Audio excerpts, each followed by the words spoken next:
দূরে এত পরিমাণে ছাউ খাইয়ে লাগতেছে, ছাউ খায় না, ছার ঠ্যাং পাখনা এগুলো খায়। আসলে এগুলো ও কেমনে কি দাবরামু খেদামু কইতে পারি না, এগুলো কোনো বাইলেই যায় না, ওষুধ দিলে ওষুধ খায় না। আসসালামু আলাইকুম এভরিওয়ান, কেমন আছেন সবাই? আশা করি খুব ভালো আছেন। আল্লাহর রহমতে আমিও খুব ভালো আছি। তো আপনারা আমার ভিডিও দেখেন কিন্তু কমেন্ট করেন না। আসলে আপনারা একটু কমেন্ট করে জানাইন আসলে ইঁদুরের উপদ্রব থেকে কিভাবে মুক্তি পাবো আমি একটু কইন।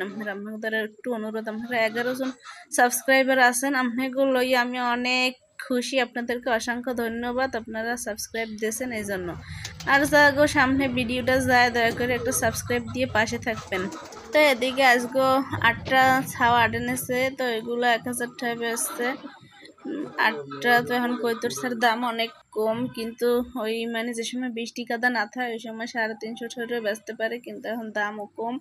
এই অবস্থা। এরপরে প্রায় 10 জোড়া ডিম না ডিম খাইয়ে লাইছে, ছাও অনেক কয় জোড়া ওরকম ঠ্যাং পাং না খাইয়ে মারিয়ে লাইতেছে। তো হেতে প্রায় ধরেন 20 জোড়া না ছাও ডিম গেছে, হেতে 20 জোড়া যদি 200 টাকাও বেচতে 4000 টাকা না লস হয়েছে।